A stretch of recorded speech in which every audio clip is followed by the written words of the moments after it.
Now, I don't need to tell you about all the strife caused by our so-called renewable energy transition. First up, there's the costs. Your power bills have never been higher. They've skyrocketed since we've tried to switch from coal to renewables, and they've gone up about $500 a year under a Labor government that promised to cut them by $275 a year. On top of that, of course, we're short of power. Surprise, surprise, intermittent renewables aren't reliable, so we've faced shortages and we're going to face many more in the years to come. And on top of this, the hundreds of billions of dollars being spent on wind farms, solar factories and transmission lines are desecrating landscapes and coastlines, alienating farmland and seeing bushland cleared, upsetting regional communities right across this great country. There's a lot of government policy work behind this transition, including the Gen Cost studies of the CSIRO and the integrated system plan from the energy market operator. In short, they make the case for 2 points that are never contested by the Labor government or the Green left in general. And those 2 points are that renewables are the cheapest form of energy and that the renewables transition is the cheapest way to get to net zero. Now, neither of these things is likely to be true, according to a new report from the Centre for Independent Studies, which outlines 6 fundamental flaws in the studies and the costings. In other words, 6 ways the public is being conned. The report author is Aidan Morrison. He joins me now from the Centre for Independent Studies. Aidan, the first flaw that you say is at the heart of these reports or studies is that they don't actually count the hundreds of billions of dollars already spent on renewables and transmission and storage all the way up to 2030. They're only going to count what's spent after 2030. That's right, Chris. Thanks very much for having me here.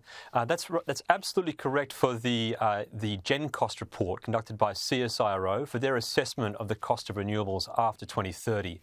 They basically have announced that they're only trying to do a cost for new investors in renewables. They're not trying to cost the whole system, which seems to be a deeply problematic approach in terms of conducting good policy.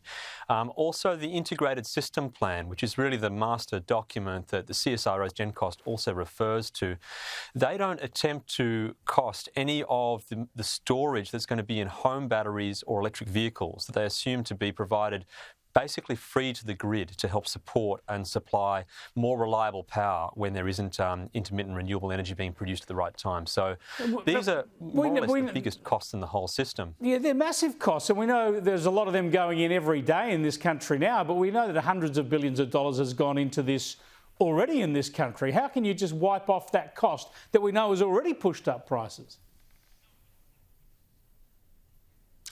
Look, that's a good question. I mean, the right way to do this, I think, is to figure out what's the correct baseline. What are we really kind of trying to measure the alternative system against? And that's something that, unfortunately, the integrated system plan doesn't do. It's one of the flaws we've outlined. Is I call it match fixing the energy transition.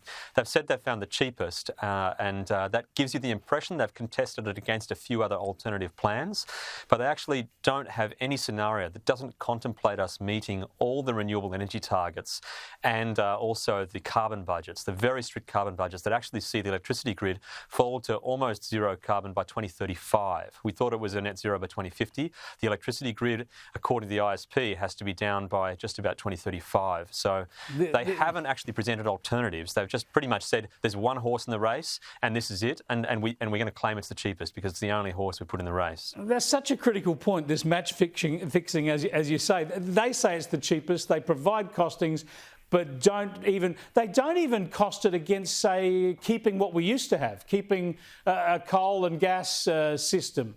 All right, you can deal with the emissions, but they don't even cost that, do they? Or maybe putting in some carbon capture and storage. That's right. I mean, most economists would accept that the right sort of baseline to have is a sort of a do-nothing baseline. Let's leave things as they are, and I think that is accepted even in the energy sector. We should have a reference point for knowing, even if we do accept there's a premium to pay for reducing carbon emissions, we should know what that premium is. We should actually have the budget clearly laid out. So the do-nothing baseline would see us sort of basically keep the current mix we have today, and Australia has abundant access to coal. It's actually frightfully cheap if we develop it in the cheapest way possible. The Gen Cost report doesn't assume we develop it in the cheapest way possible. They assume we'd have only greenfield sites for a new extremely high pressure type of coal-fired power station that's never actually been built in the world before, and they'd have to build new railway lines to connect to new coalfields. And this is not a sort of a genuine baseline for comparison. We need to consider what would be a realistic thing to be an alternative. And I'm very open to the idea that if reducing carbon emissions is worthwhile, we should figure out the right price to pay for it. But there's no attempt to actually figure out under the current plan what that price is, because there's no do-nothing baseline that's been compared to a credible do-nothing baseline in either of these reports. Another flaw you point out is that they don't even count the emissions that are generated in the manufacturing of all the renewables kit. So suddenly, we produce wind turbines and transmission lines without creating any emissions. That's exactly right, Chris. Yeah, they call it Scope 1 emissions, which is the emissions that you have in country at the actual machine.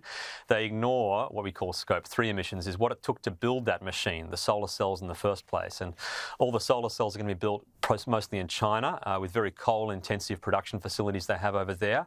And it's a great problem as well that essentially the largest amount of solar is going to be rooftop solar, which is not always tracking with the sun. It doesn't face the right way. It's very rarely clean. So we have the highest fraction of the kind of embedded emissions for the sorts of solar we're maximising, and that's just not counted, not considered in the report. So we actually wouldn't get down to a global zero. It's a national zero that's really just a vanity exercise.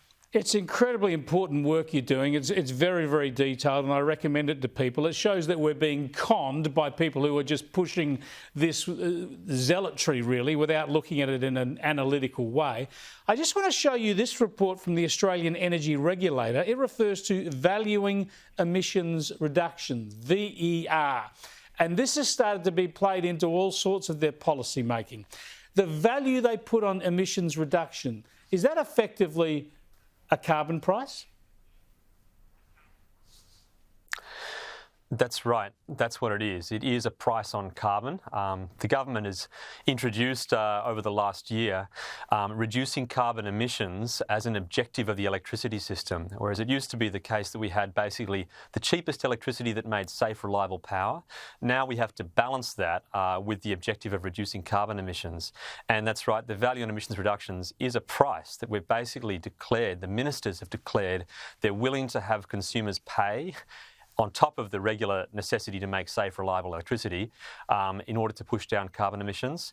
And the Centre for Independent Studies has a paper that will be released tomorrow that's calculating what the upper bound of that impact could be on your power bills, how much we could actually allow regular power bills to rise in order to pursue those emissions reductions. What are we paying as a carbon price on our power prices now? Well, at the moment, there's not an explicit price. So we've just introduced the instrument, which is live at the moment, to allow other transmission companies and distribution companies to make investments that would be paid for. So we're right on the tipping point. The paper's released tomorrow. Check the newspaper tomorrow, and the calculation will be there for all to see. Thanks for joining us, Aidan. I appreciate it. To Aidan Morrison there from the Centre for Independent Studies, I'll give you the big tip. We're paying a mozza already for this value, this valuing emissions reduction, this secret carbon price, if you like, undeclared carbon price.